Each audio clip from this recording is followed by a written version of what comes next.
the conduct of field testing of the smart card readers on March 7th by the Independent National Electoral Commission (INEC), notable Nigerians and civil society groups have been reacting to some flaws that were observed during the exercise, which include late commencement of the process in some polling units, inadequate logistics, faulty batteries, challenges with fingerprint authentication, and unavailability of backup card readers in about 90% polling units. One of such groups is the Youth Initiative for Advocacy, Growth and Advancement. The group, while briefing journalists in Abuja on the interim observation report of the entire process, said there was insufficient public education on the exercise in all the states where the field testing was conducted. There were reported cases of non-verification owing to double accreditation or PVCs registered in different polling units separate from the PU where the exercise was concluded.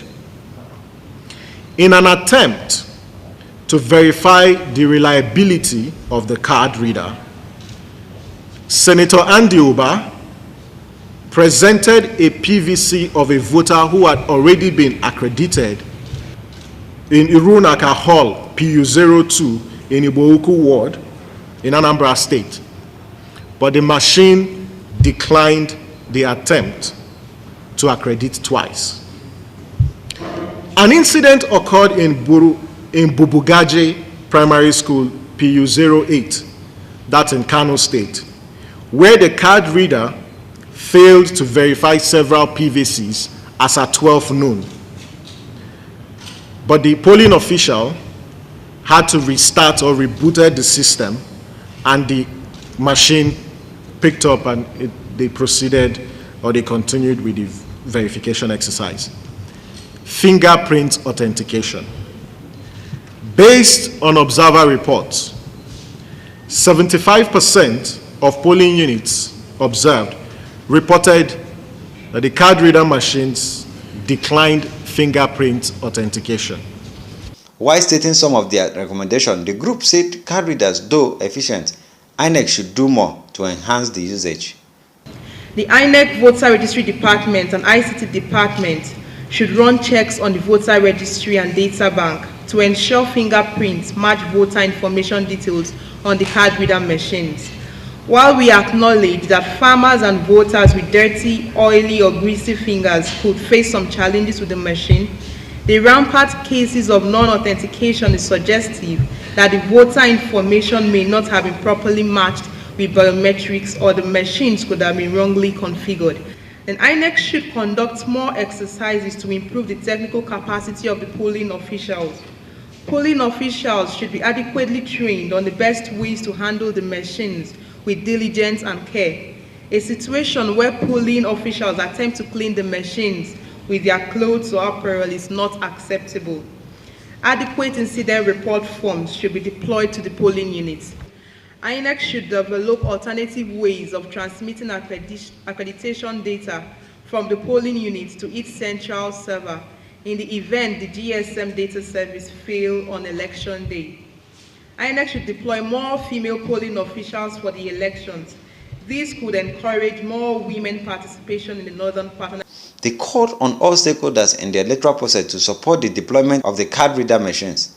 From Abuja, LM Chukwuemeka report for Ben TV.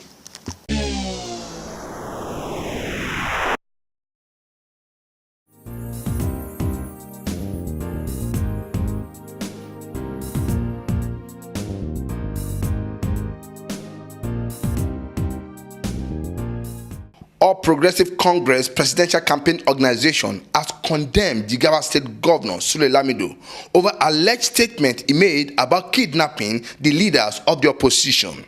Spokesman of Buhari Campaign Organization Malam Shehu Garba in a news conference in Abuja said Governor Lamido's statement was a joke taken too far.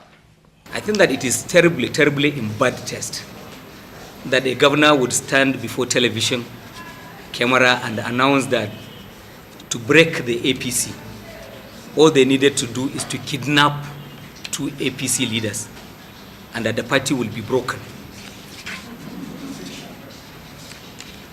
I think that the party, given all of the things we're seeing, Fanika, all of this press conference in Umuahia, and the language in which it's like people are not conscious, they are not aware that Nigerians have sensitivities that need to be respected. Otherwise, people shouldn't just ride roughshod over the emotions of the people of this country. Malam Shehu Garba explained that issue of corruption will be tackled headlong if General Buhari is elected. His government will not be one that will condone waste, and that in any case no corrupt person will be in his government. And I think that was an important message that he has sent to the people of this country. And he said he will lead by personal example. And what that means is that Mrs. Buhari will not have agents in ministries and government departments collecting contracts in her name. Mrs. Buhari will not have an agent in the Ministry of Lands where she will be putting her hand in matters of land allocation. In Abuja, Muyiwa Bamdele reporting.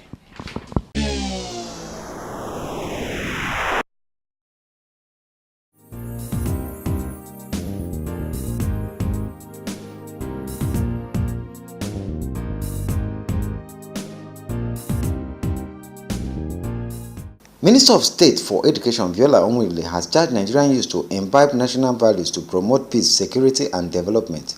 The minister gave the charge in Abuja at an occasion to mark 2015 Commonwealth Day, of which Nigeria is a member. Mr. Onwile said that a lot of opportunities were open to youths in the Commonwealth, ranging from scholarships for improved knowledge to cultural exchange and exposures.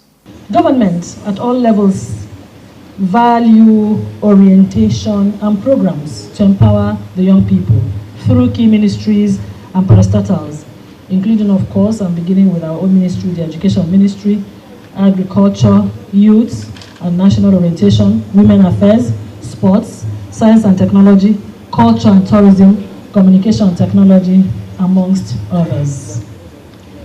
This is in addition to various efforts being made by government to assess, coordinate, and implement opportunities from development partners. It is a matter of national pride that Nigerian youths have joined the league of the best in the world in different fields, in politics, in the fields of fashion, entertainment, academics, and sports. Director of Educational Support Services in the Federal Ministry of Health, Justina Ibe, who read the message of the head of Commonwealth and Queen of England, Elizabeth II, said the Commonwealth could only flourish if its ideas and ideals continue to be young, fresh, and relevant to all generations.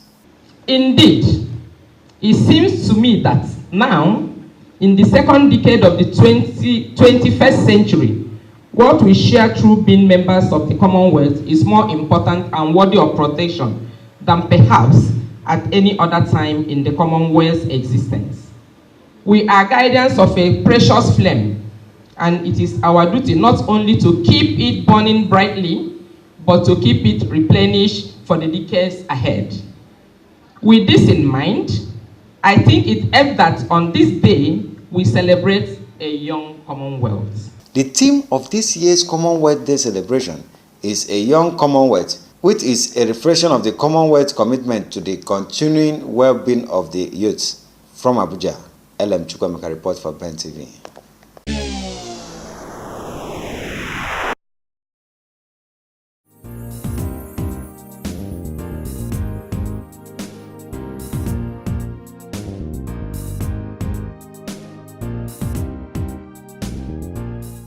The Minister of State for Finance, Ambassador Bashir Yuguda, has said the formalization of the informal sector as a decisive policy thrust of the government will help in fast-tracking the country's industrial revolution plan. The minister, while delivering a lecture at the National Defense College, Abuja, on a theme, Nigeria Economic Policies and Reforms, an assessment of the real and informal sector, said it will also create ample opportunities for government revenue. The informal sector of the economy in this country is huge in the sense that if you look at the contribution it gives to the GDP, is up to 40% of the GDP of this country is from the informal sector of the economy. The informal sector of the economy are businesses that are not registered, are businesses that you can hardly quantify, are businesses that you see every day. The people you see carrying their wares, the small kiosks that you see all over the country, the small vendors that you see all over the country, all these form part and parcel of the informal sector of the economy. Ambassador Yuguda therefore added that the military must continue to play an integral role in the economic policies of government. Awesome Raffle, Band Television, Abuja, Nigeria.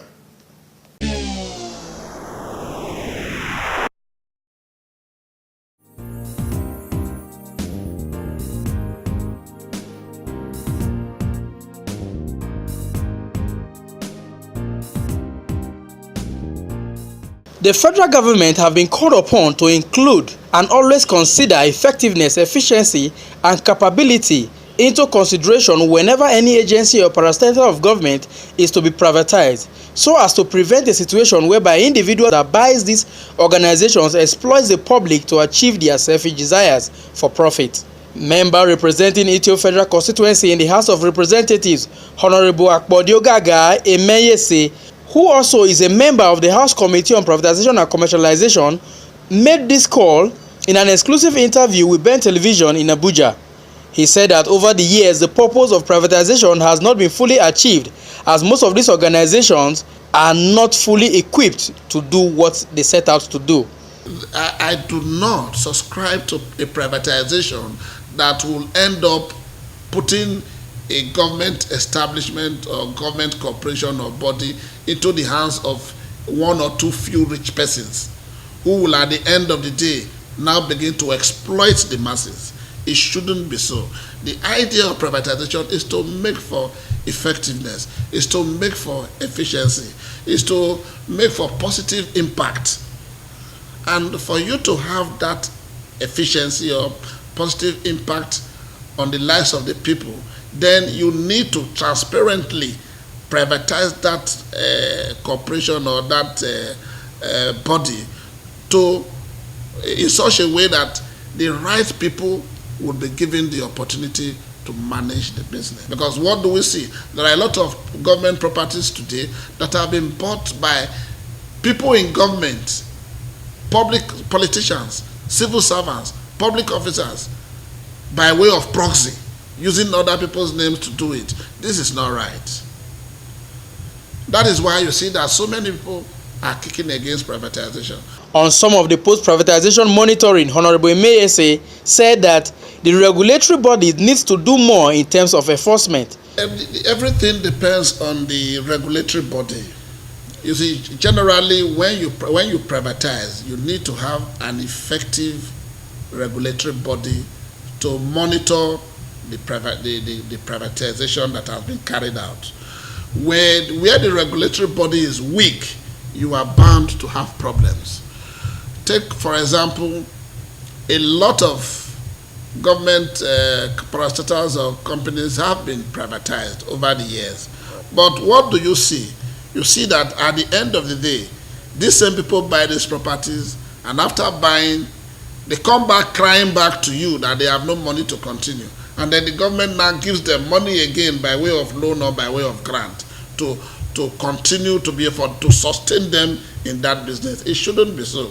It should be followed by a certain form of sanctions. It's only when the Nigerian man knows that, oh, if I don't do this, there are sanctions. That is when they take anything serious. And so when you privatize and there are no effective sanctions to back it up, the people would go to sleep. He therefore urged Nigerians to be more peaceful to allow the benefit of privatization get to the grassroots. From Abuja, I am Festus Ejiroga Nefifen for Ben Television.